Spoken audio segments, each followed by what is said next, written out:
Hello guys, అందరూ ఎలా ఉన్నారు? నేనైతే చాలా చాలా బాగున్నాను. సో మీలో ఎంతమందికి ఈ అలవాటు ఉంది? మన ఇంటికి మన పెద్దవాళ్ళు ఎవరైనా వస్తే వాళ్ళ చేత్తో మంచిగా ఫుడ్ వండించుకొని తినాలి, ఆ క్రేవింగ్స్ని తీర్చుకోవాలని. సో నేను కూడా అదే బాపతి. సో మా అత్తయ్య వచ్చారు కదా అని చెప్పేసి నా క్రేవింగ్స్ లిస్ట్లో ఉన్న ఫస్ట్ ఐటమ్ని అయితే వండించేసుకున్నాను. And that is fish deep fry అనమాట. సో ఫిష్ని రెగ్యులర్గా మసాలా పట్టించి వండించినట్టు కాకోకుండా అత్తయ్య డిఫరెంట్ స్టైల్లో చేశారు. ఫిష్ పీసెస్ని మంచిగా ఎండబెట్టి దాని తర్వాత ఇలా ఆయిల్లో వేసి వాటిని మంచిగా ఫ్రై చేశారు. చేసిన తర్వాత అదే బాండిలో కొంచెం ఆయిల్ వేసి అలాగే అల్లం వెల్లుల్లిపాయ పేస్టు, మసాలా, ఉప్పు, కారం అన్నీ వేసి ఆ ఫిష్ పీసెస్ని అందులో వేశారు.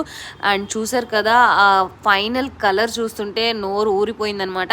అండ్ దెన్ లాస్ట్లో ఆరిన తర్వాత కొంచెం నిమ్మకాయ పిండుకున్న తర్వాత తింటే ఇంకా టేస్ట్గా ఉండిద్ది అని చెప్పారు. యాజ్ యూజువల్గా పెద్దవాళ్ళు చెప్పిన మాట ఎప్పుడు కరెక్టే కదా, ఇంకా సూపర్గా ఉందనమాట.